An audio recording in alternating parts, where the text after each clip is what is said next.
നാം തന്റെ സന്നിധിയിൽ വിശുദ്ധരും ആകേണ്ടതിന് ലോകസ്ഥാപനത്തിന് മുമ്പേ പ്രിയ പുത്രൻ മൂലം നമ്മെ ദത്തെടുത്ത നമ്മുടെ പിതാവായ ദൈവത്തിന് സ്തുതി, സ്തോത്ര, ബഹുമാനങ്ങൾ ഞാൻ അർപ്പിക്കുന്നു. ഇപ്പോൾ നമ്മൾ പഠിച്ചുകൊണ്ടിരിക്കുന്നത് പോലെ രക്ഷയും മഹത്വവും ശക്തിയും ഒക്കെ നമ്മുടെ ദൈവത്തിന്. വേഗം തന്റെ നിത്യ പദ്ധതികളെ പൂർത്തീകരിക്കുവാനായി മേഘാരൂഢനായി വരുന്ന നമ്മുടെ കർത്താവായ യേശുക്രിസ്തുവിന്റെ നാമത്തിലുള്ള സ്നേഹ വന്ദനങ്ങൾ എല്ലാവർക്കും ആദരവോടുകൂടെ അറിയിക്കും. ദൈവം നമ്മെ ഒരുമിച്ച് സഹായിക്കുമാറാകട്ടെ. നമ്മൾ പഠിക്കുന്ന വെളിപ്പാട് പുസ്തകം 19-ാം അധ്യായത്തിലേക്ക് നമുക്ക് പോകാം. നമ്മുടെ ദൈവം രക്ഷിക്കുന്നവനാണ്. അതുകൊണ്ട് രക്ഷ നമ്മുടെ ദൈവത്തിനുള്ളത്. നമ്മുടെ ദൈവം മഹത്വ സമ്പൂർണനാണ്. അതുകൊണ്ട് മഹത്വം നമ്മുടെ ദൈവത്തിനുള്ളത്. നമ്മുടെ ദൈവം ആധിപത്യം നടത്തുന്നവനാണ്. അതുകൊണ്ട് ശക്തി നമ്മുടെ ദൈവത്തിനുള്ളത്. ചില ബൈബിളുകളിലൊക്കെ ഓണർ എന്ന ഒരു കാര്യവും കൂടെ കൊടുത്തിട്ടുണ്ട്. ബഹുമാനം. നമ്മുടെ വേർഷൻസിൽ ഇല്ലെന്നാണ് എനിക്ക് തോന്നുന്നത്. മലയാളത്തിൽ ഏതായാലും ഇല്ല. ചില ഇംഗ്ലീഷ് വേർഷൻസിലൊക്കെ ഓണർ എന്നും കൂടെ കൊടുത്തിട്ടുണ്ട്. രക്ഷ എന്ന് പറയുന്നത് പാപത്തിന്റെ മേൽ ദൈവത്തിന്റെ വിജയത്തെ കാണിക്കുന്നു. മഹത്വം ഇന്നലെ നമ്മൾ കണ്ടതുപോലെ 3 തലങ്ങളിലായി, അവസ്ഥകളിലായി ദൈവത്തിന് ഉള്ളതാണ്. ഈ അധ്യായം നമ്മെ പഠിപ്പിക്കുന്നത് പോലെ ആധിപത്യവും നമ്മുടെ ദൈവത്തിൻ്റെതാണ്. സ്തോത്രം. ആധിപത്യവും നമ്മുടെ ദൈവത്തിൻ്റെതാണ്. അതാണ് നാം ആദ്യത്തെ വാക്യത്തിൽ കണ്ടത്. നമ്മുടെ ദൈവത്തെ സ്തുതിച്ച് മഹത്വപ്പെടുത്തുന്നു വലിയ സന്തോഷത്തോടുകൂടെ. സ്തോത്രം. Is the joy of heaven. സ്വർഗത്തിന്റെ സന്തോഷമാണ്. സ്വർഗത്തിന്റെ പല സന്തോഷങ്ങൾ നമുക്കറിയാം.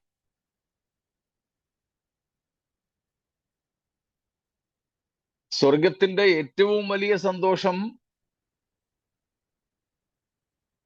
അത് സ്വർഗമാണെന്നുള്ളതാണ്.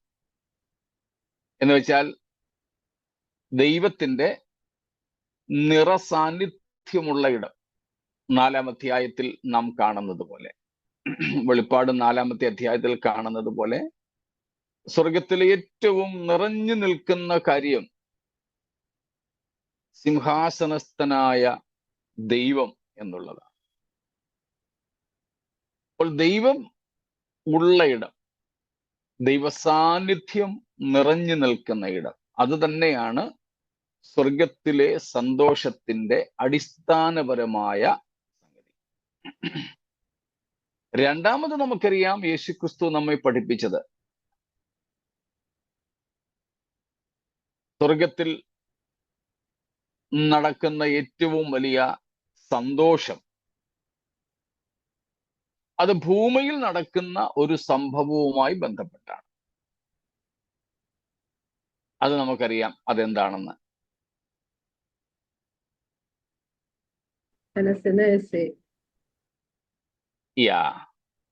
When a sinner is saved, or salvation of a sinner, ഒരു പാപി മാനസാന്തരപ്പെടുമ്പോൾ സ്വർഗത്തിൽ ഏറ്റവും വലിയ സന്തോഷം ഉണ്ടാവും. അപ്പോൾ അങ്ങനെ ധാരാളം സന്തോഷങ്ങൾ സ്വർഗത്തിലുണ്ട്. സ്തോത്രം. യേശുക്രിസ്തുവിന്റെ ജനനം ഒരു സന്തോഷമായിരുന്നു. സ്വർഗീയ ഗായക സംഘത്തിന്റെ പാട്ട് നമുക്ക് ഓർമ്മയുണ്ടല്ലോ. സ്തോത്രം. അത്യുന്നതങ്ങളിൽ ദൈവത്തിന് മഹത്വം, ഭൂമിയിൽ ദൈവപ്രസാദമുള്ള മനുഷ്യർക്ക് സമാധാനം.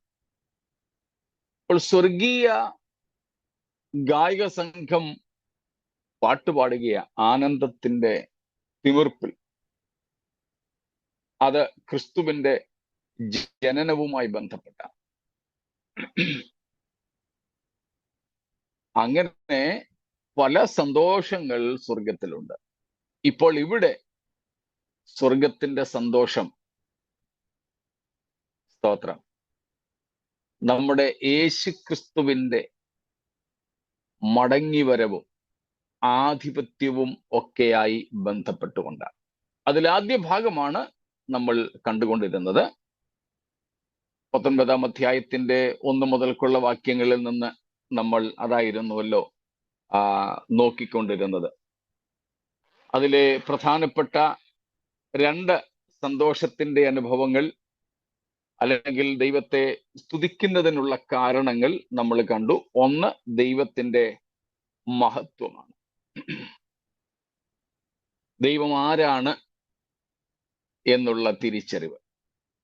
രണ്ടാമത് നമ്മൾ കണ്ടു, 2-ാമത്തെ വാക്യത്തിൽ നിന്ന്, ദുഷ്ടലോകത്തെ ന്യായം വിധിച്ചതിലൂടെ. ദുഷ്ടലോകത്തെ ന്യായം വിധിച്ചതിലൂടെ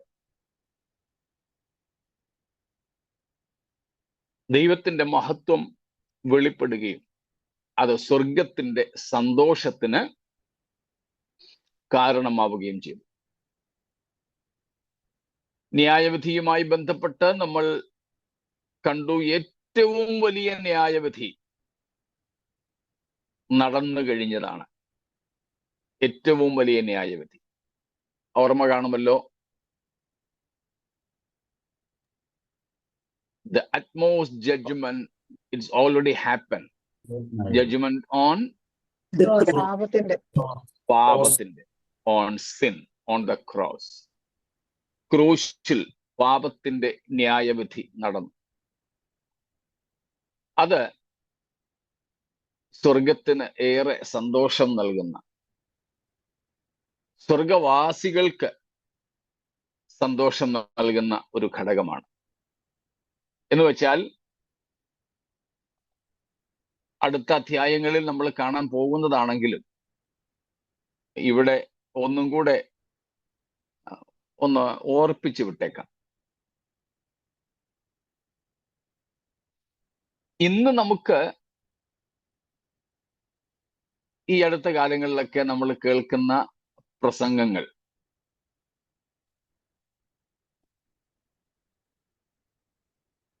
പ്രത്യേകിച്ച് യാഥാസ്ഥിതിക പെന്തക്കോസ്ത്, ഓർത്തഡോക്സ് പെന്റിക്കോസ്റ്റൽ ചർച്ചസ്, യാഥാസ്ഥിതിക പെന്തക്കോസ്ത് സഭകൾ ഇന്ന് വളരെയധികം ഊന്നൽ കൊടുത്ത് പ്രസംഗിക്കുന്നത് കർത്താവിന്റെ മടങ്ങിവരവാണ്.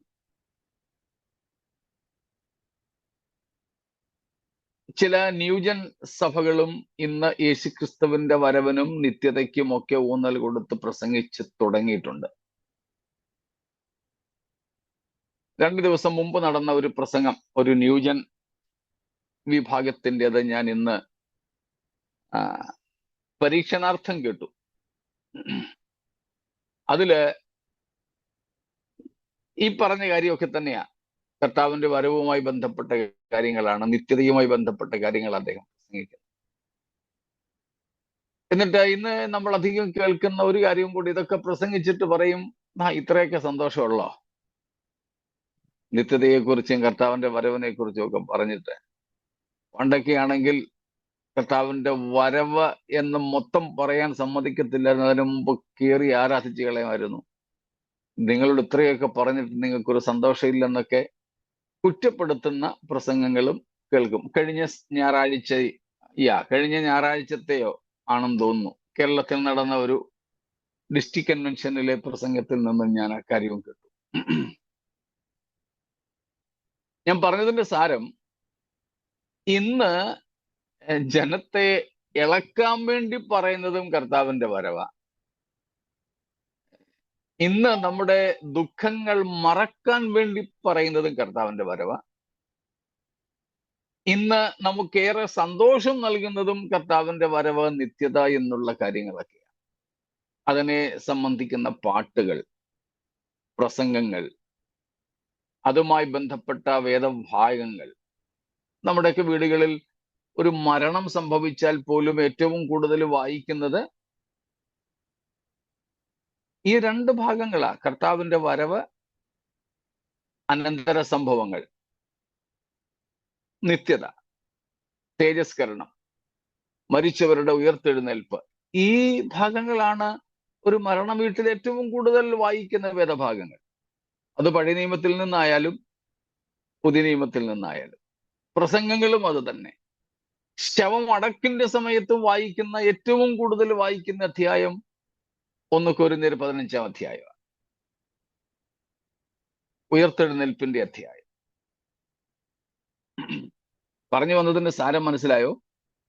ഇന്നത്തെ നമ്മുടെ പ്രസംഗങ്ങളിലും പാട്ടുകളിലും പ്രബോധനങ്ങളിലും ഏറ്റവും കൂടുതൽ നമ്മൾ എടുത്തു കാണിക്കുന്ന, പ്രൊജക്റ്റ് ചെയ്ത് കാണിക്കുന്ന വിഷയം യേശുക്രിസ്തുവിന്റെ വരവും നിത്യതയും തേജസ്കരണവും ഒക്കെയാണ്. പാട്ടുകളും അതെ, പ്രസംഗങ്ങളും അതെ, പ്രബോധനങ്ങളും. നമ്മുടെയൊക്കെ സന്തോഷത്തിന്റെ, പ്രത്യാശയുടെ നങ്കൂരം, the anchor of our hope, നങ്കൂരവും അതെ. പക്ഷേ നിത്യതയിൽ എത്തിയാൽ ഏറ്റവും വലിയ സന്തോഷം എന്തായിരിക്കും?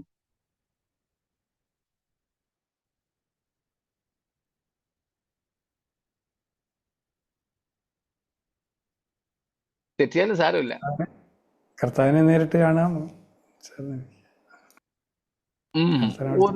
ഒരു പ്രത്യേക വിഷയം അവിടെയുണ്ട്. സീയിങ് ജീസസ്, കർത്താവിന്റെ മുഖം കണ്ട് ആരാധിക്കാം. കർത്താവിന്റെ നിങ്ങളെല്ലാവരും പറഞ്ഞതും മെസ്സേജ് ഇത് ചാറ്റ് ബോക്സിൽ ഇട്ടതും എല്ലാം ഒന്ന് തന്നെയാണ്.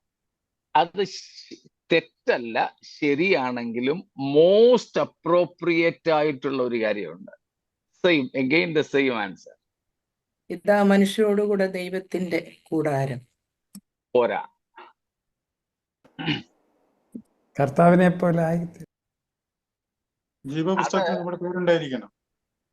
അത് തന്നെ, ഇത് പറഞ്ഞതെല്ലാം ഒന്ന് തന്നെയാ. ഈ പറഞ്ഞ എല്ലാ കാര്യങ്ങളും ഒന്ന് തന്നെയാ. ജീവപുസ്തകത്തിനെ പ്രാപിക്കുക ഇല്ല. Fullness of eternal life. No, അലീസ് ആൻഡി, നൗ യു ആർ റൈറ്റ്.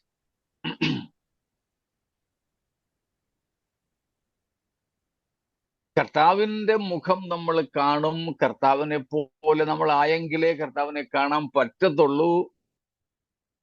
കർത്താവിനെ ഫേസ് ടു ഫേസ്, താനായിരിക്കുന്നത് പോലെ നമ്മൾ കർത്താവിനെ കാണും. എല്ലാം ശരിയാണ്.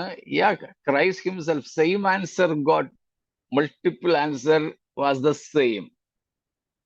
പക്ഷേ നിത്യതയുടെ സന്തോഷം ഏറ്റവും, അതിനെ കുറച്ചും കൂടെ നിങ്ങൾക്ക് മനസ്സിലാകുന്നത് പോലെ പറയുകയാണെങ്കിൽ, നമ്മൾ നിത്യതയിൽ പാടുന്ന പാട്ട് എന്തായിരിക്കും? What should be the central theme of the eternal worship?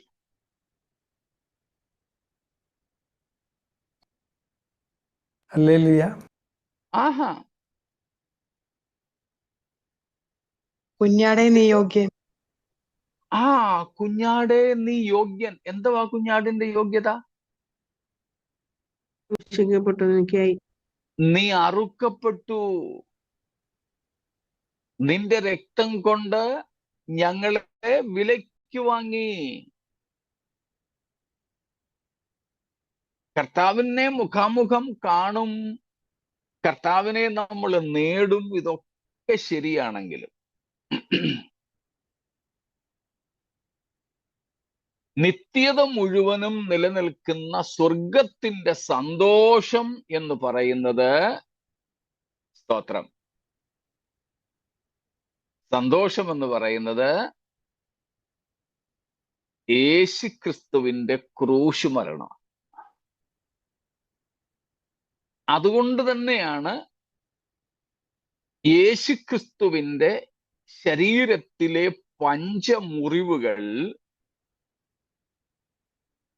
ഇന്നലെ നമ്മൾ കണ്ട 3 വിധ മഹത്വത്തിന് മറയ്ക്കാൻ കഴിയാത്തതുപോലെ തൻ്റെ ശരീരത്തിൽ ഇന്നും നിത്യത മുഴുവനും അവശേഷിക്കുന്നത്. മനസ്സിലായി കാണുമല്ലോ. The wounds, the redemptive wounds of Jesus' body.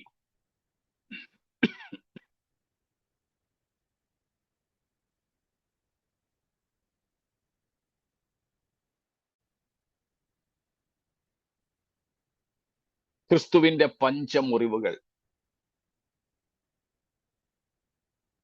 പറഞ്ഞു വന്നത് നിത്യതയിൽ അല്ലെങ്കിൽ സ്വർഗത്തിന്റെ സന്തോഷം. ഒത്തിരി സന്തോഷങ്ങളുണ്ട്. അതിലേറ്റവും സൂപ്പർലേറ്റീവ് ആയിട്ടുള്ള ഏറ്റവും മഹത്വകരമായ സന്തോഷം എന്ന് പറയുന്നത് യേശുക്രിസ്തുവിന്റെ ക്രൂശ് തന്നെയാണ്. അറുക്കപ്പെട്ട കുഞ്ഞാട് തന്നെയാണ്. സ്തോത്രം. ഇവിടെ യേശുക്രിസ്തുവിന്റെ മഹത്വകരമായ മടങ്ങിവരവിനെ കുറിച്ച് 19-ാം അധ്യായത്തിന്റെ 11 മുതൽക്കുള്ള വാക്യങ്ങളിൽ പറയുന്നുണ്ട്. അന്ന് യേശു കർത്താവ് തന്റെ മഹത്വത്തോടെയും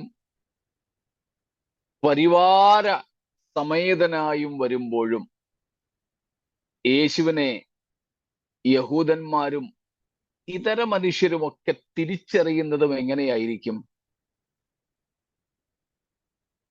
These wounds. Yes, his wounds.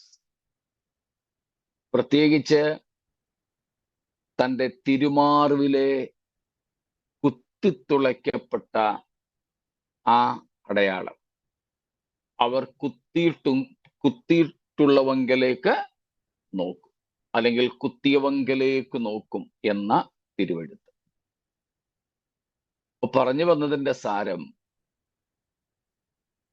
ഇവിടെ 19-ാം അധ്യായത്തിന്റെ ആദ്യത്തെ വാക്യങ്ങളിൽ നമ്മൾ ഇന്നലെ കണ്ടത് 1 മുതൽ 5 വരെയുള്ള വാക്യങ്ങളിൽ നിന്നും കണ്ടു ദൈവത്തിന്റെ മഹത്വവും ദൈവത്തിന്റെ ന്യായവിധികളും ദൈവത്തെ മഹത്വപ്പെടുത്തുന്നതിന് സ്വർഗത്തിന്റെ സന്തോഷമായിരിക്കുമ്പോൾ തന്നെ അത് നിത്യതയിലായതുകൊണ്ട് ആ സന്തോഷം നിത്യമായി നിലനിൽക്കും എന്നുള്ളപ്പോൾ തന്നെ അതിനേക്കാൾ നിത്യതയിൽ മുഴങ്ങിക്കേൾക്കുന്ന സന്തോഷത്തിന്റെ അടിസ്ഥാനം ദൈവകുഞ്ഞാടായ ക്രിസ്തുവിന്റെ ക്രൂശുമരണമായിരിക്കും.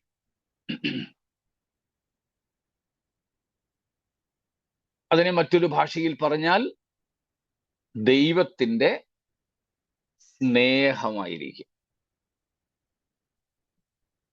നിത്യത മുഴുവനും സ്വർഗം സന്തോഷിക്കുന്നതിൻ്റെ ഏറ്റവും പ്രധാനപ്പെട്ട കാരണം, അതിനെ 2 തലങ്ങളിലായിട്ട് പറഞ്ഞാൽ, ഒന്ന് ദൈവത്തിന്റെ സ്നേഹം, 2 ആ സ്നേഹത്തിന്റെ അഗമ്യമായ വെളിപ്പാടായ ക്രൂശ്. These 2 sides, 2 aspects, these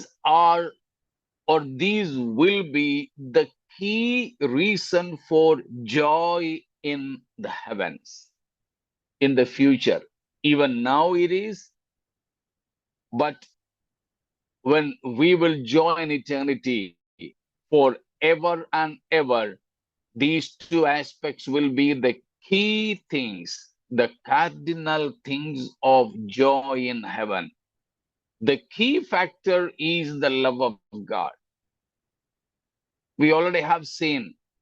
Now the holiness of God is the key chorus.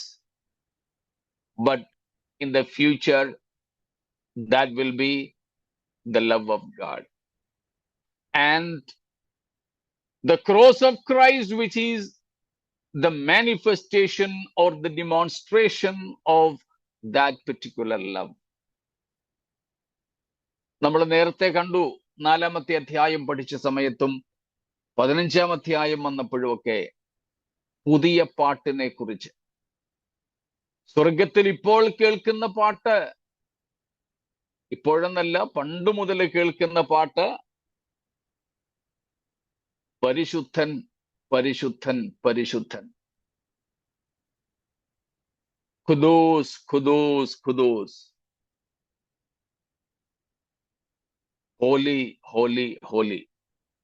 ഉറുദുവാ ഞാൻ പറഞ്ഞേ.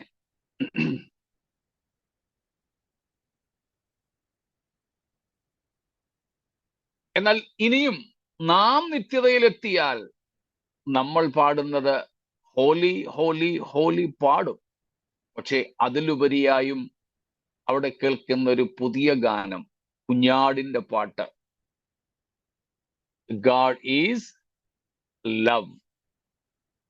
ദൈവം സ്നേഹം, സ്നേഹം, സ്നേഹം തന്നെ.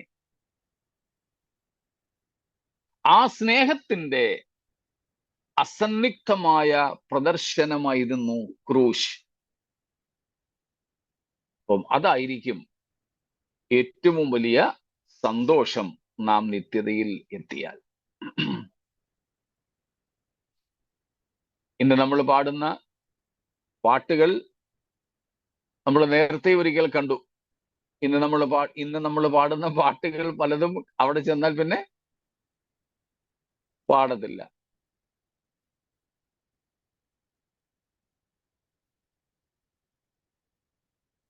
स्तुति आराधना ऊपर जाती है, आशीष देखो നീച്ചെ ആത്തി ഹെ. ഇന്ന് നമ്മുടെ പാട്ടുകളൊക്കെ അങ്ങനെയാ. അങ്ങ് ഏറ്റവും കൂടിപ്പോയാൽ പ്രത്യാശ തരുന്ന കർത്തൃകാഹളം യുഗാന്ത്യകാലത്തിൽ ധ്വനിക്കുമ്പോൾ, പേർ വിളിക്കും നേരം കാണുമെൻ പേരും, ദൂതസംഘമാകവേ എന്നെ എതിരേൽക്കുവാൻ. പക്ഷെ ഇതെല്ലാം കർത്താവ് വരുന്നതോടെ, കർത്താവിങ്കിലേക്കുള്ള നമ്മുടെ സമാഗമത്തോടുകൂടെ തീരും. കംപ്ലീറ്റ് ആകും, പൂർണ്ണമാകും. സ്തോത്രം. യേശുക്രിസ്തുവിന്റെ പുനരാഗമനവും ദൈവസഭയുടെ കർത്താവിന്റെ അടുക്കലേക്കുള്ള സമാഗമനവും കൂടെ ആകുമ്പോൾ ഇവയെല്ലാം തീരും. പക്ഷേ പിന്നെയും നമ്മൾ പാടുന്ന പാട്ട് സ്നേഹം. സ്തോത്രം. പൗലോസ് അതുകൊണ്ടല്ലേ 1 കൊരിന്ത്യർ 13 പറഞ്ഞത്, ആകയാൽ വിശ്വാസം, പ്രത്യാശ, സ്നേഹം ഇവ മൂന്നും നിലനിൽക്കുന്നു, ഇവയിൽ വലിയ സ്നേഹം തന്നെ.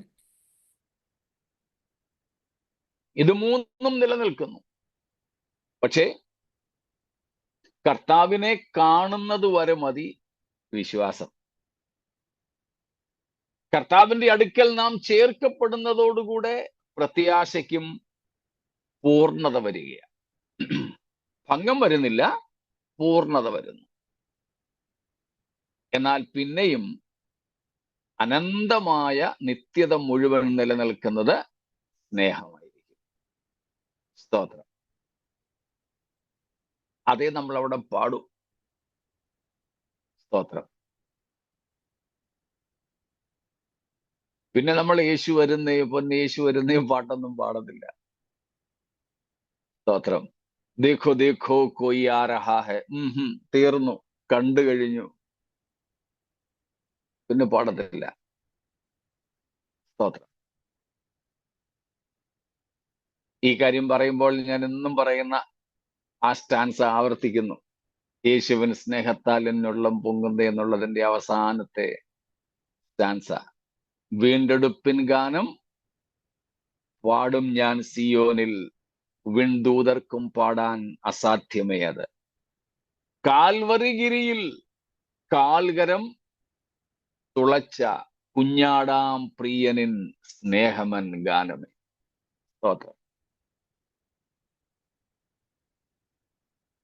കർത്താവിന്റെ വരവും വരയും നാം അനുഷ്ഠിക്കേണ്ടതിന് അവന്റെ മരണത്തെ പ്രസ്താവിക്കുന്ന തിരുമേശ നമുക്കുണ്ട്.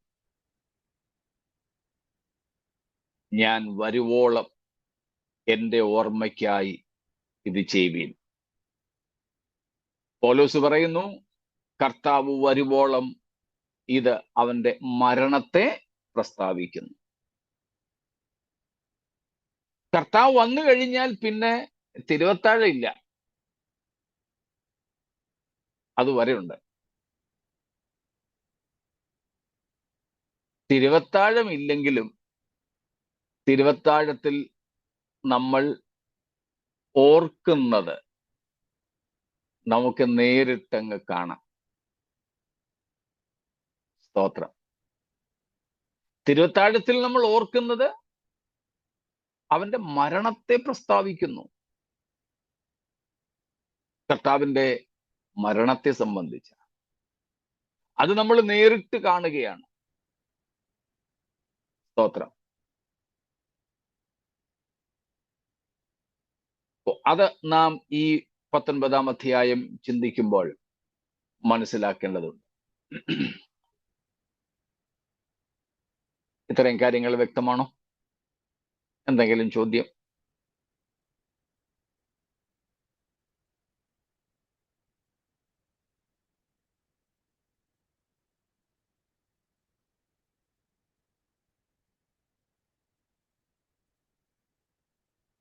സ്തോത്രം. 5-ാം വാക്യം വരെ മറ്റെന്തെങ്കിലും സംശയങ്ങൾ? മറ്റു ഭാഗങ്ങളിൽ നമ്മൾ ചെയ്തതുപോലെ ഓരോ പദാനുപദം എടുത്തിവിടെ പറഞ്ഞില്ല. കാരണം ഈ ഭാഗങ്ങളിൽ പറഞ്ഞിരിക്കുന്ന മിക്ക പദങ്ങളും നമ്മൾ ഇതിന് മുൻപ് പല അധ്യായങ്ങളിലായിട്ട് വ്യാഖ്യാനിച്ചതാണ്. എന്നിട്ടും എന്തെങ്കിലും ഉണ്ടെങ്കിൽ ചോദിക്കാം. ഇല്ലെങ്കിൽ നമുക്ക് 6-ാമത്തെ വാക്യത്തിലേക്ക് പ്രവേശിക്കാം.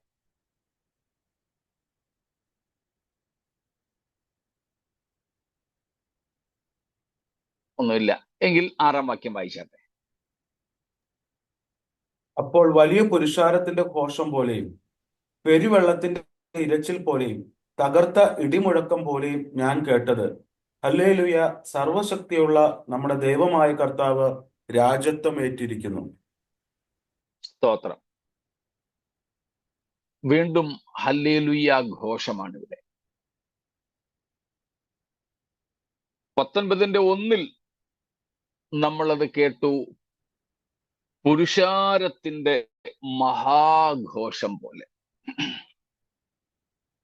6-ാം വാക്യത്തിൽ ആവർത്തിക്കുന്നു, വലിയ പുരുഷാരത്തിന്റെ ഘോഷം പോലെ. 2, തകർത്ത ഇടിമുഴക്കം പോലെ. സ്തോത്രം. പെരുവെള്ളത്തിന്റെ ഇരച്ചിൽ പോലെ. ആ ഹല്ലേലൂയ ഘോഷത്തിന്റെ ഉച്ചസ്ഥരത, ആ ഹല്ലേലൂയ ഘോഷത്തിന്റെ പ്രകമ്പനം ഇവിടെ 3 കാര്യങ്ങളോട് ഉപമിക്കപ്പെട്ടിരിക്കും. വലിയ പുരുഷാരത്തിന്റെ ഘോഷം പോലെ. 19-1 പുരുഷാരത്തിന്റെ മഹാഘോഷം എന്ന് പറയുമ്പോൾ 6-ാം വാക്യത്തിൽ വലിയ പുരുഷാരത്തിന്റെ ഘോഷം എന്ന് കാണും. അല്പവ്യത്യാസം. മറ്റൊന്ന് പെരുവെള്ളത്തിന്റെ ഇരച്ചിൽ പോലെ, മറ്റൊന്ന് തകർത്ത ഇടിമുഴക്കം പോലെ. സ്തോത്രം. ദൈവത്തിന്റെ ശബ്ദത്തെക്കുറിച്ച് നമ്മൾ 1-ാം അധ്യായം മുതൽ കേട്ടു. കാഹളനാദം പോലെയുള്ള ശബ്ദം, പെരുവെള്ളത്തിന്റെ ഇരച്ചിൽ പോലെയുള്ള ശബ്ദം, എന്നാൽ ഇത് ദൈവത്തിന്റെ ശബ്ദമല്ല ഇവിടെ നമ്മളിപ്പോൾ കാണുന്നത്, സ്വർഗവാസികളുടെ ശബ്ദം. ആ പുരുഷാരം ഏതൊക്കെയാണെന്ന് നമ്മൾ കണ്ടു കഴിഞ്ഞല്ലോ, അതുകൊണ്ട് അത് ആവർത്തിക്കുന്നില്ല. പക്ഷേ ആ സന്തോഷ സ്വരം, ആ ആനന്ദഘോഷം, ആ സ്തുതിയുടെ ഗാംഭീര്യം, സ്തോത്രം, അങ്ങ് ബഹുദൂരം കേൾക്കാവുന്ന തരം. സ്തോത്രം.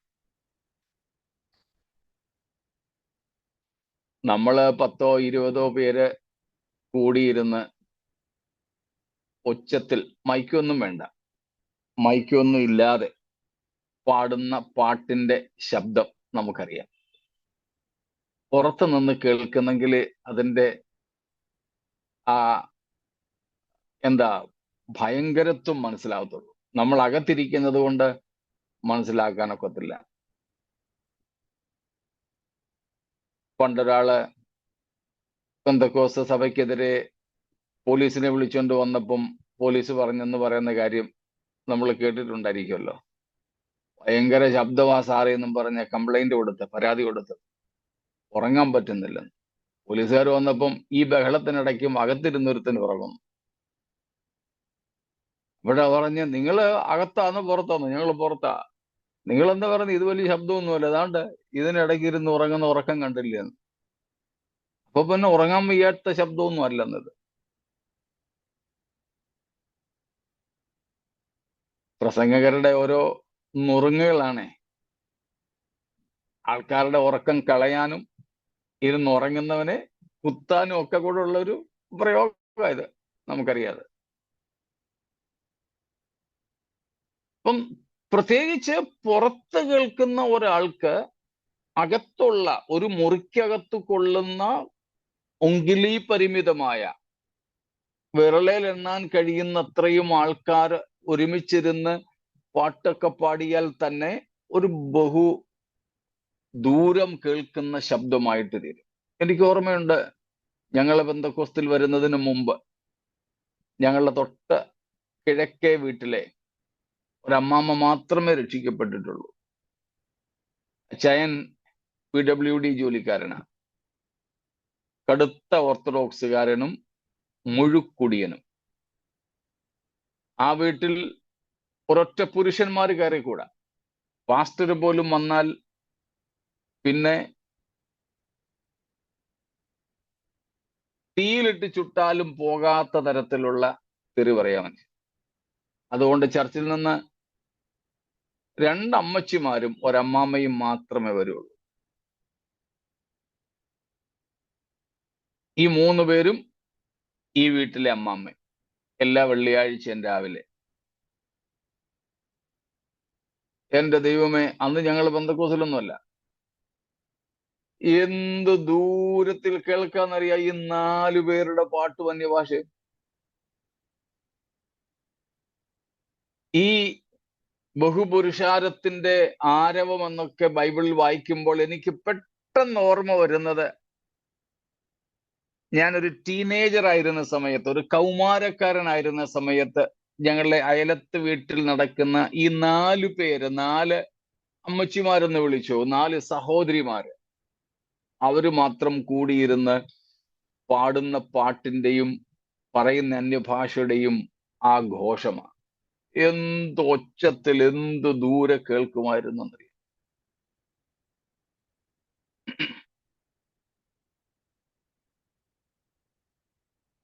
അതുപോലെ എല്ലാ ദിവസവും രാത്രി ഈ അച്ചായൻ കുടിച്ചിട്ട് വന്ന് കിടന്നുറങ്ങും. അദ്ദേഹമൊക്കെ ഉറങ്ങി, നാട്ടുകാരും ഉറങ്ങിക്കഴിഞ്ഞ ഈ വീട്ടിലെ അമ്മമ്മ പ്രാർത്ഥിക്കുന്നു. അതിന് പക്ഷെ വേറെ ശബ്ദമൊന്നുമില്ല, കരയുന്ന ശബ്ദമേ ഉള്ളൂ. ഗ്രാമപ്രദേശമല്ലേ, എല്ലാം ശാന്തം. രാത്രിയുടെ നിശബ്ദതയിൽ ഈ അമ്മാമ്മ, നമ്മുടെ പെന്തക്കോസ്ത് ഭാഷ തന്നെ ഞാൻ ഉപയോഗിക്കുക, മോങ്ങി മോങ്ങി കരയുന്നത് ഇങ്ങനെ കേൾക്കാമായിരുന്നു രാത്രിയുടെ നിശബ്ദത. ഒരു വ്യക്തിയുടെ കരച്ചിലിന്റെയോ പ്രാർത്ഥനയുടെയോ ശബ്ദവും രാത്രിയുടെ നിശബ്ദതയെ ഭേദിക്കുമായിരുന്നു. പകലുകളിൽ ഈ 4 സഹോദരിമാര് മാത്രം ഇരുന്ന് പാടുന്നത് ഇത്ര ദൂരം കേൾക്കുന്ന മഹാഘോഷമായി പ്രതിധ്വനിക്കുമായിരുന്നെങ്കിൽ, ഹാബേൽ മുതൽ മരിച്ച സകല വിശുദ്ധന്മാരും, ഹാനോക്ക് മുതൽ ഉടലോടെ എടുക്കപ്പെട്ട രൂപാന്തരപ്പെട്ട വിശുദ്ധന്മാരും ഉൾപ്പെടുന്ന പഴയ നിയമ വിശുദ്ധന്മാരും പുതിയ നിയമ വിശുദ്ധന്മാരും മഹാപീഡനകാല വിശുദ്ധന്മാരും, ഇങ്ങനെ ഈ 3 കൂട്ടം വിശുദ്ധ സംഘം ഉൾപ്പെടുന്ന ഈ പുരുഷാരത്തിന്റെ ഘോഷം എനിക്ക് ഊഹിക്കാവുന്നതിലും അപ്പുറമാണ്. സ്തോത്രം.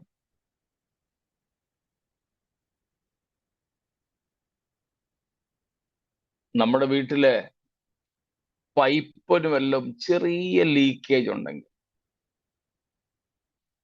ചിലപ്പോൾ എത്ര മുറുക്കിയാലും ബാത്റൂമിലെ ടാപ്പിൽ നിന്ന് ഓരോ തുള്ളി വെള്ളം ഇങ്ങനെ വീഴും. ടിക് ടിക് ടിക്.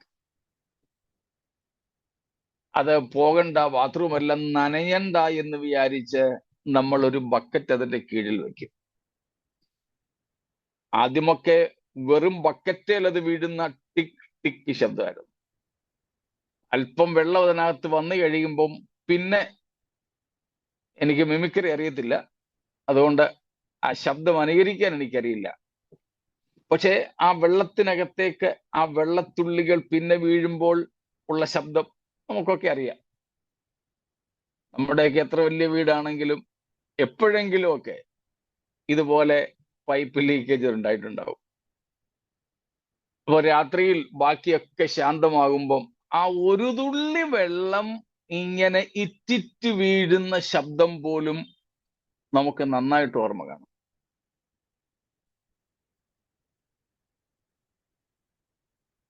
ഇവിടെ മഴക്കാലത്ത് നമ്മുടെ മീറ്റിംഗ് നടക്കുമ്പോൾ തന്നെ പുറത്ത് മഴ പെയ്താൽ പലപ്പോഴും നിങ്ങൾ പറയുന്നതും വായിക്കുന്നതും ഒന്നും എനിക്ക് കേൾക്കാനൊക്കെ അറിയില്ല. പിന്നെ ചെവിക്കകത്ത് ഇത് തിരികെ കയറ്റി വെച്ചിരിക്കുന്നത് കൊണ്ട് ഒരല്പമൊക്കെ, അല്ലെങ്കിൽ ഒന്നും തിരിയത്തില്ല. ഞങ്ങളുടെ ബൈബിൾ സ്കൂളിൽ മഴ പെയ്യുകയാണെങ്കിൽ ക്ലാസ് എടുക്കാൻ പറ്റത്തില്ല. മെറ്റാലിക് ഷീറ്റാണ് ഇട്ടിരിക്കുന്നത്. സീലിംഗ് ചെയ്തിട്ടുണ്ട്. അതേൽ വന്ന് വീഴുന്ന വെള്ളവും പുറത്ത് വീഴുന്ന വെള്ളത്തിന് ശബ്ദവും കൂടെ കുറച്ചുപേരെ 10-15 സ്റ്റുഡൻസ് ഉള്ള ഒരു ക്ലാസ്സിൽ ക്ലാസ് എടുക്കാൻ പറ്റത്തില്ല. പറയുന്നത് അധ്യാപകൻ പറയുന്ന വിദ്യാർത്ഥികൾ കേൾക്കാൻ പറ്റില്ല. അങ്ങനെയാണെങ്കിൽ ഒരു വാട്ടർഫോൾ, ഒരു വെള്ളം ഉയരത്തിൽ നിന്ന് വീഴുന്ന വെള്ളച്ചാട്ടം, അല്ലെങ്കിൽ മഴ സമയത്ത് ഒഴുകി വരുന്ന നദിയുള്ള സ്ഥലത്ത്, അല്ലെ ഉരുൾപൊട്ടി വരുന്ന സ്ഥലത്തൊക്കെ ഉണ്ടാകുന്ന പെരുവെള്ളത്തിന്റെ ശബ്ദം ചിലപ്പോൾ നിങ്ങളൊക്കെ കേട്ടിട്ടുണ്ടാകാം. പെരുവെള്ളത്തിന്റെ ഇരച്ചില് പോലെ, തകർത്ത ഇടിമുഴക്കം പോലെ. സ്തോത്രം. അതുകൊണ്ടാണ് പാട്ടുകാരും പലരും പറയുന്നത്, ഇതുപോലെയൊക്കെ നമ്മളും ദൈവത്തെ സ്തുതിക്കണം എന്ന്. നമ്മുടെ അകത്തുള്ള സന്തോഷവും ആവേശവും ഒക്കെ ഇതുപോലെ ദൈവത്തെ സ്തുതിക്കുവാനായി നമ്മെ പ്രേരിപ്പിക്കും. സ്തോത്രം. ഒരു മാർക്കറ്റിൽ, ഒരു ചന്തയിൽ തന്നെ ഒന്ന് ചെന്ന് നോക്കിക്കേ. ഒത്തിരി വലിപ്പമുള്ള ചന്തയൊന്നും ആയിരിക്കില്ല. നമ്മുടെ നാട്ടിലെയൊക്കെ കൊച്ചു ചന്തകൾ, കൊച്ചു കമ്പോളങ്ങൾ, മാർക്കറ്റ്സ് എടുത്താൽ ആ മാർക്കറ്റിന് പുറത്ത് നിൽക്കുമ്പോൾ എന്തോ ഒരു ബഹള. ചിലപ്പോൾ നമുക്കൊന്നും തിരിയത്തില്ല, പുറത്ത് നിൽക്കുന്നവർക്കൊന്നും തിരിയത്തില്ല. പക്ഷെ നമ്മളും കൂടെ അതിന്റെ ഭാഗമായി കഴിയുമ്പോഴോ നമുക്ക് തിരിയാത്തതൊന്നുമില്ല. ഒരാള് ചീര വിൽക്കാൻ വേണ്ടി വിളിച്ചു പറയുന്നു, വേറൊരാള് ചീര വാങ്ങാൻ വേണ്ടി വില ചോദിക്കുന്നു. വ്യക്തമായിട്ട് നമുക്കവിടെ കേൾക്കാം. പക്ഷെ പുറത്ത് നിൽക്കുമ്പോൾ ഒരു ബഹളമെന്നേ ഉള്ളൂ. ഇവിടെ പുറത്തു നിന്നാൽ കേൾക്കുന്ന ശബ്ദത്തിന്റെ ആരവത്തെക്കുറിച്ചും പറയുന്നുണ്ട്. 2, ഈ വലിയ ആരവത്തിനകത്ത് അകപ്പെട്ട ആൾക്ക് ആ ശബ്ദം തിരിച്ചറിയാൻ കഴിയുന്നതിനെ കുറിച്ചും പറയുന്നുണ്ട്. പറഞ്ഞ കാര്യം മനസ്സിലായോ? If we simply listen from outside, we will feel it is simply noisy. It is just a noise. Here in verse number 6, we see, as an outsider, John says it was huge noise he was hearing, and he compared it with 3 things. And again he says, and as an insider of such a market or an auditorium, the insider knows very specifically what sound it is. The same way John says, even though it is a huge noise from outside, from inside you can identify it is nothing else but a shout of hallelujah. ഒരു പുറത്തു നിൽക്കുന്നയാൾക്ക് തോന്നുന്ന ശബ്ദകോലാഹലത്തിന്റെ ഗാംഭീര്യം യോഹന്നാൻ ഇവിടെ 6-ാം വാക്യത്തിൽ വെളിപ്പെടുത്തുന്നു.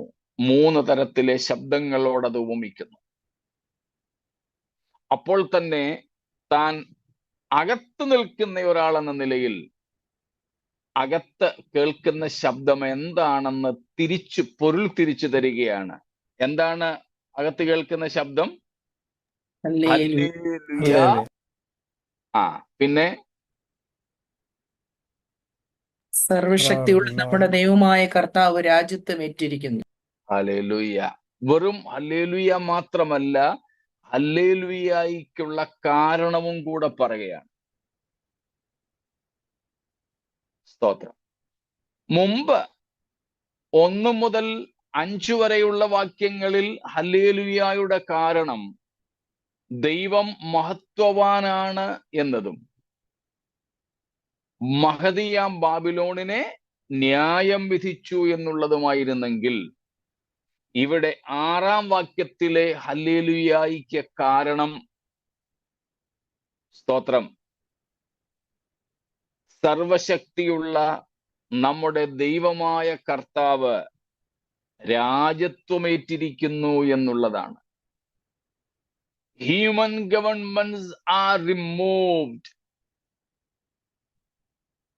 and divine government is established. The coronation of the new king, heralding the coronation of the messianic king. ഇവിടുത്തെ ഇപ്പോഴത്തെ ഹല്ലേലൂയയ്ക്ക് കാരണം രോഗം മാറിയതോ വീസ കിട്ടിയതോ ഒന്നും അല്ലല്ലോ. സ്തോത്രം. മശിഹാരാജൻ രാജ്യത്വമേറ്റെടുത്തിരിക്കുന്നു. ദൈവാധിപത്യം തുടങ്ങിയിരിക്കുന്നു. മൃഗാധിപത്യം മാറി. ഇതുവരെ ഈ കഴിഞ്ഞ 7 വർഷം മൃഗാധിപത്യമായിരുന്നു. 7 വർഷം മാത്രമല്ല, ദാനിയേലിന്റെ ഭാഷയിൽ പറഞ്ഞാൽ ജാതികളുടെ കാലം മുഴുവനും മൃഗാധിപത്യമായിരുന്നു. ബാബിലോണിന്റെ ഭരണകാലം ദാനിയേൽ 7-ാം അധ്യായമാണ് ഞാൻ പറയുന്നത്, ഓർമ്മ കാണും. ബാബിലോൺ നിന്നെ ചിത്രീകരിച്ച മൃഗം സിംഹം. സിംഹം. മേദ്യ പേർഷ്യയെ ചിത്രീകരിച്ചത് കരടി, റീച്ച്, ബിയർ. ഗ്രീസിനെ ചീത്ത, പുള്ളിപ്പുലി. റോമിനെ പേര് പറയാൻ ഒക്കാത്ത തരത്തിലൊരു മഹാമൃഗം. സ്തോത്രം. അപ്പൊ ഈ ദാനിയേൽ 7-ാമത്തെ അധ്യായത്തിൽ വരുവാനുള്ള ലോക സാമ്രാജ്യങ്ങളെ കണ്ടത് 4 മഹാമൃഗങ്ങളോട് ഉപമിച്ചാണ്. അപ്പോൾ ദൈവത്തിന്റെ ദൃഷ്ടിയിൽ ബാബിലോൺ ഉൾപ്പെടെയുള്ള ചക്രവർത്തിമാരുടെ സാമ്രാജ്യങ്ങളുടെ ഒക്കെ ഭരണം എന്തുമാത്രമായിരുന്നു? Beastly rule. ബീസ്ലി റൂൾ, മൃഗാധിപത്യായിരുന്നു. അത് അതിന്റെ പരമകാഷ്ഠയിലെത്തിയെന്നേ ഉള്ളൂ വെളിപ്പാട് 13-ാം അധ്യായത്തിലേക്ക് വന്നപ്പോഴേക്കും. എതിർ ക്രിസ്തുവിന്റെ ഭരണകാലത്തിലേക്ക് വന്നപ്പോൾ അവനെ മൃഗമായിട്ട് കാണിച്ചു എന്നേ ഉള്ളൂ. ദാനിയേൽ 7-ാമത്തെ അധ്യായത്തിൽ സാമ്രാജ്യങ്ങളെ മൃഗങ്ങളുമായി താരതമ്യപ്പെടുത്തി. അത് വേണമെങ്കിൽ അങ്ങ് പറയാം ദേശീയ മൃഗങ്ങളാണെന്ന്.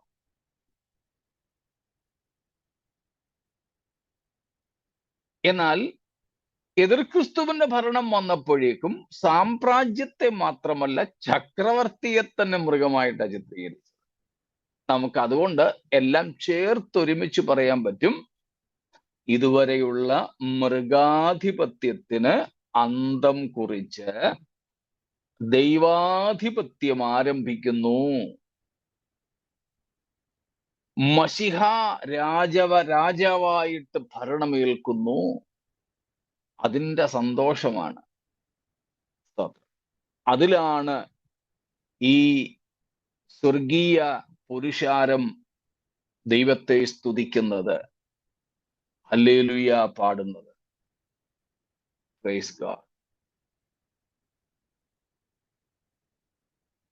6-ാം വാക്യം വ്യക്തമായോ?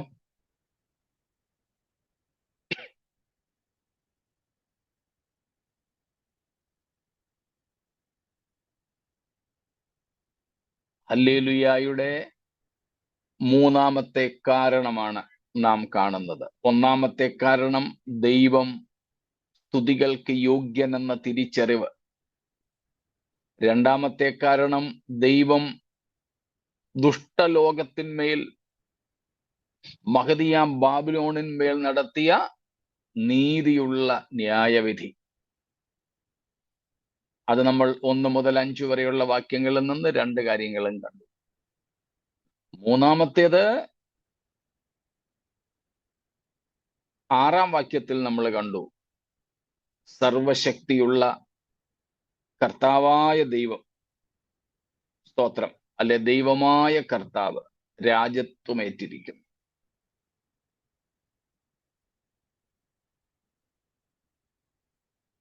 ദാനിയേൽ 2-ാം അധ്യായത്തിൽ നെബൂഖദ്നേസറിനോട് ദൈവം പറഞ്ഞ കാര്യം ഇവിടെ നിറവേറ്റുന്നു. കൈ തൊടാതെ പറഞ്ഞു വന്ന് ആ വലിയ ബിംബത്തെ മുഴുവനും അടിച്ച് തകർത്ത് പാറ്റിക്കളഞ്ഞ ആ കല്ല് ഇപ്പോൾ നിറഞ്ഞ് ഭൂമി മുഴുവനും ആയിട്ട് വളരുന്നു. ക്രിസ്തുവിന്റെ ആധിപത്യം, ക്രിസ്തുവിന്റെ ആധിപത്യം. സ്തോത്രം.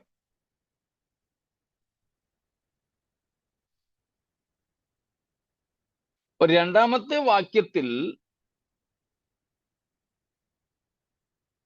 മഹദിയാം ബാബിലോണിനെ ന്യായം വിധിച്ച് മാറ്റിയിട്ട് 6-ാമത്തെ വാക്യത്തിൽ ദൈവം തന്റെ സിംഹാസനം വയ്ക്കുകയാണ്. സ്തോത്രം. അതിനെ മത്തായി 25-ാം അധ്യായം 31 മുതൽക്കുള്ള വാക്യങ്ങൾ വെച്ച് പറഞ്ഞാൽ നമ്മുടെ കർത്താവായ യേശുക്രിസ്തുവിന്റെ തേജസ്സിന്റെ സിംഹാസനം വയ്ക്കുകയാണ്. സ്തോത്രം. So as per Revelation 19:2, here our God judging Babylon the Great and eradicating the human governments, which were compared to that of animals or beasts. Second, by eradicating those human beastly governments, thrones, here Jesus is enthroned as the messianic king. As per Matthew 25:31 following, Jesus establishing his glorious throne here on earth.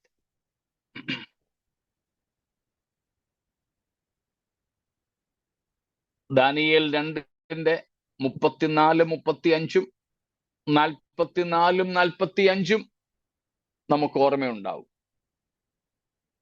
സ്തോത്രം. കൈ തൊടാതെ പറഞ്ഞു വന്ന കല്ല്, a rock that came without a human hand and smashed off that great image Nebuchadnezzar had dreamt.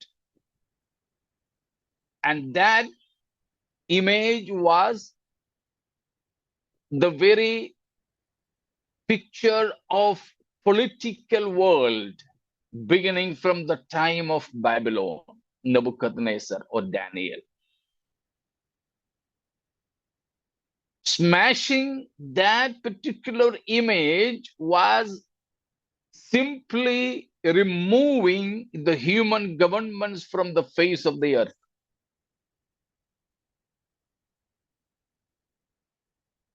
കൈതൊടാതെ പറഞ്ഞു വന്ന ആ കല്ല് നെബൂഖദ്നേസർ രാജാവ് ദാനിയേൽ 2-ാമത്തെ അധ്യായത്തിൽ കണ്ട ആ വലിയ ബിംബത്തെ അടിച്ചു തകർക്കുന്നു. ആ വലിയ ബിംബം രാഷ്ട്രീയ ചിത്രമാണ്, ലോകത്തിന്റെ രാഷ്ട്രീയ ചിത്രമാണത്.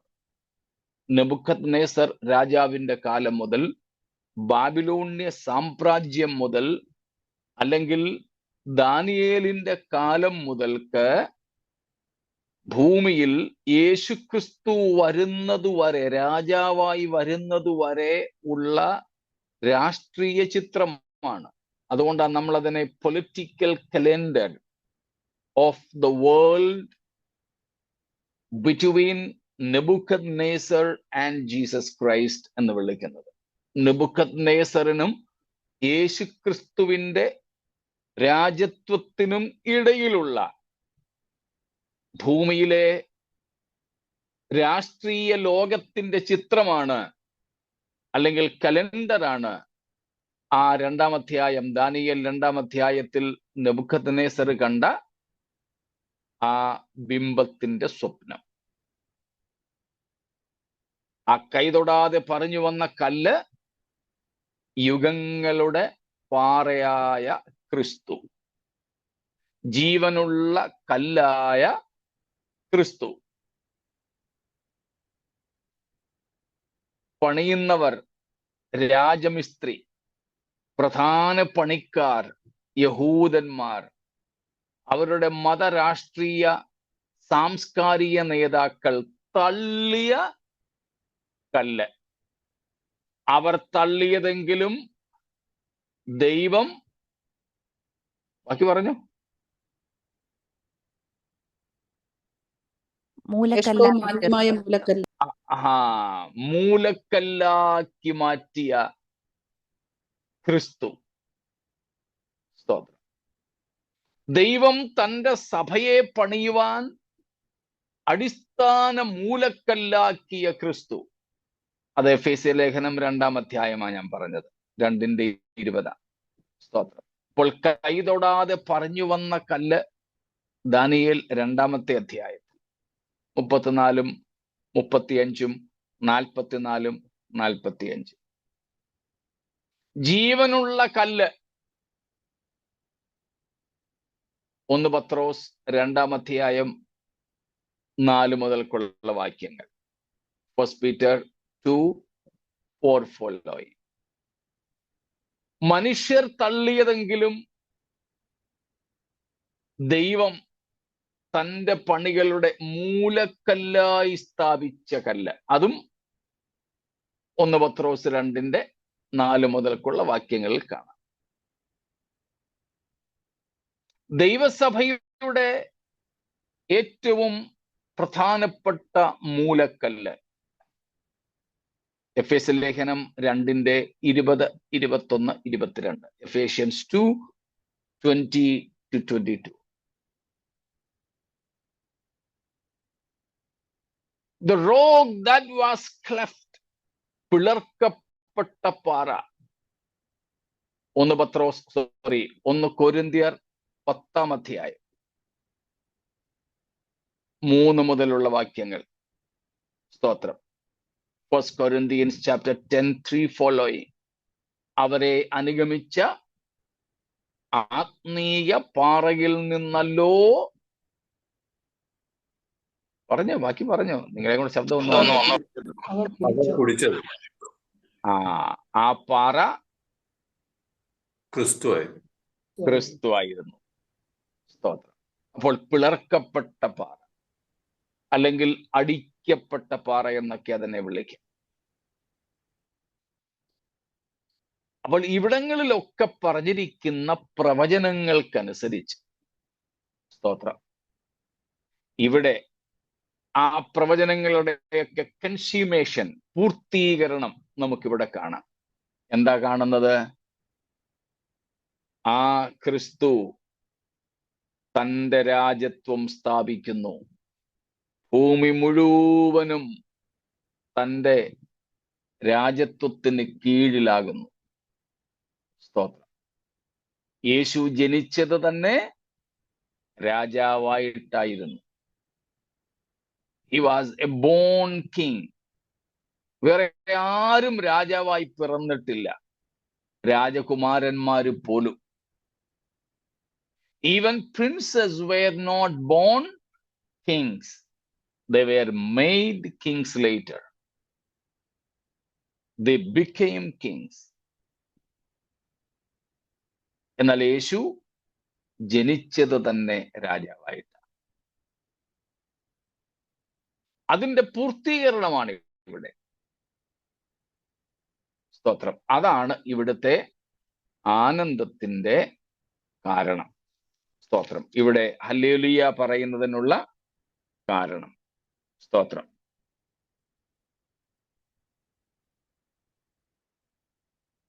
Praise God.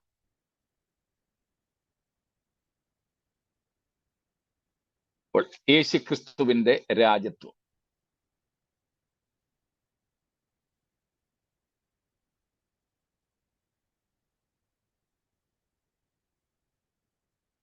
ഇത്രയും വ്യക്തമാണോ?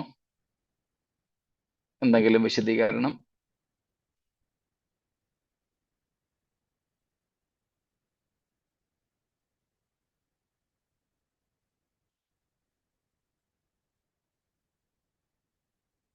ഇതുമായി ബന്ധപ്പെട്ട വേറെ ഒത്തിരി വാക്യങ്ങളുണ്ട്. നമ്മുടെ ചിരപരിചിതമായ 2-ാം സങ്കീർത്തനം തൊട്ടിങ്ങോട്ട്, സിയോനിൽ, എൻ്റെ വിശുദ്ധ പർവ്വതമായ സിയോനിൽ ഞാൻ എൻ്റെ രാജാവിനെ വാഴിച്ചിരിക്കുന്നു. ഒത്തിരി വാക്യങ്ങൾ വേറെ ഉണ്ട്. ഇത്രയും മതിയായിരിക്കുമല്ലോ. മശിഹൈക രാജത്വം, മെസ്സിയാനിക് കിങ്.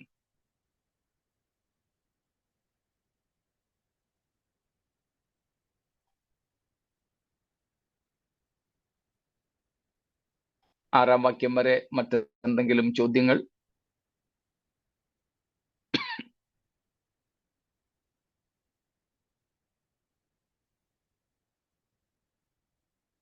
ഒന്നുമില്ല.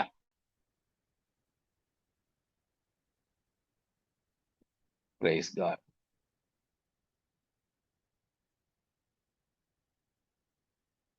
എങ്കിൽ നമുക്ക് അടുത്ത ഭാഗത്തേക്ക് പോകാം.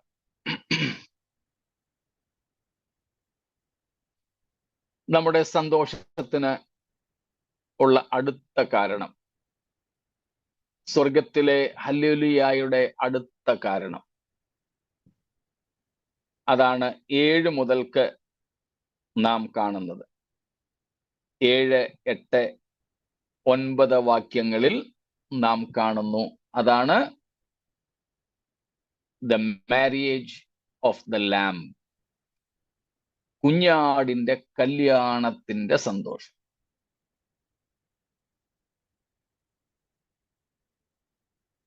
ഏഴാം വാക്യം വായിച്ചാട്ടെ. വേഴ്സ് 7. നാം സന്തോഷിച്ച് ഉല്ലസിച്ച് അവന് മഹത്വം കൊടുക്കുക. കുഞ്ഞാടിന്റെ കല്യാണം വന്നുവല്ലോ, അവന്റെ കാന്തയും തന്നെ താൻ ഒരുക്കിയിരിക്കുന്നു. സ്തോത്രം. നാം സന്തോഷിച്ച് ഉല്ലസിച്ച് അവന് മഹത്വം കൊടുക്കുക.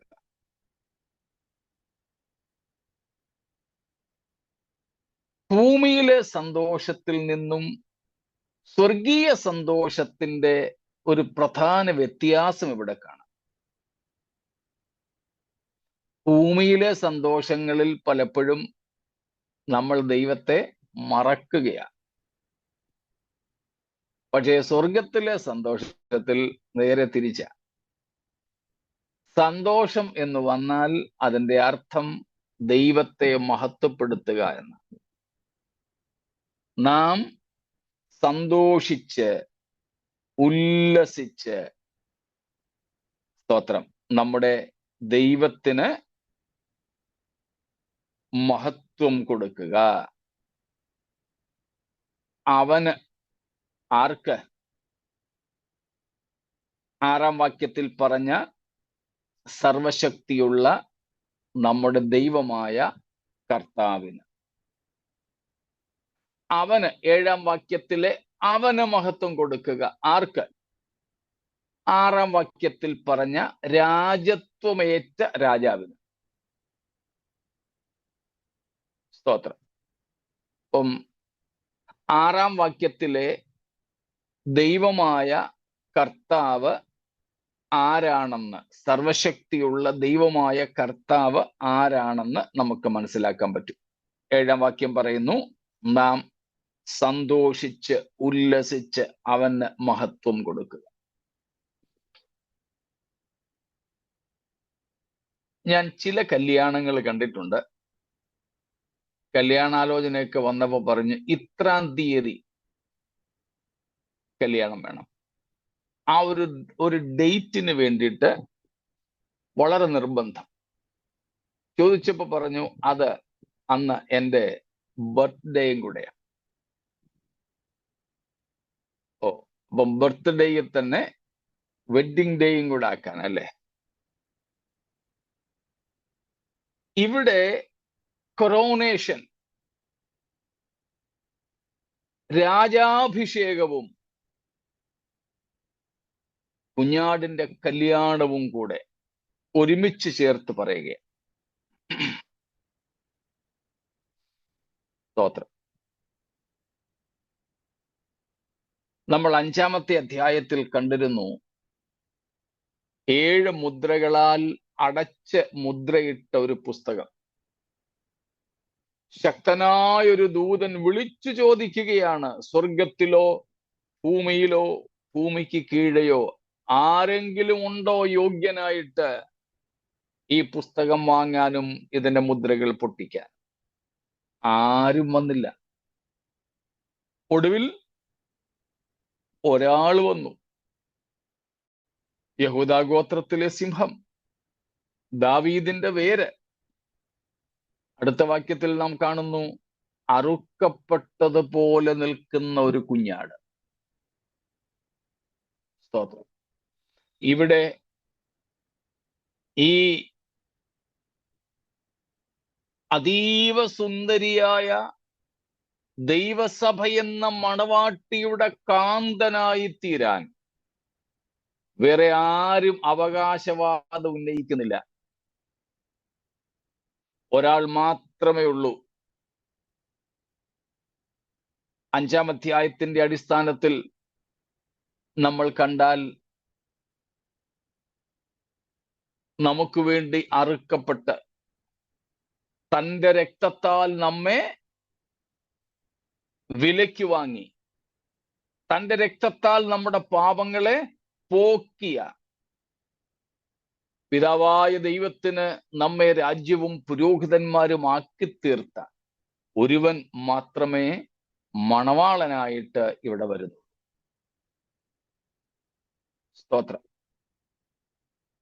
ആ ക്രിസ്തുവിന്റെ മണവാട്ടിപദം അലങ്കരിപ്പാൻ ദൈവം നമുക്ക് നൽകിയിട്ടുള്ള മഹാഭാഗ്യത്തിനായി ദൈവത്തിന് സ്തോത്രം.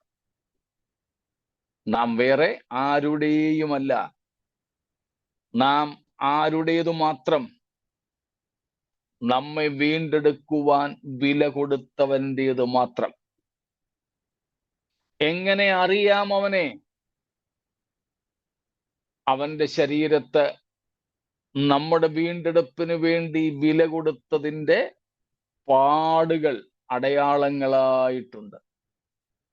അതുകൊണ്ട് തന്നെയാണ് നിത്യതയ്ക്കും നിത്യതയുടെ മഹത്വത്തിനും ആ മുറിവുകളെ മായ്ക്കുവാൻ കഴിയാതെ ഇരിക്കുന്നത്. സ്തോത്രം.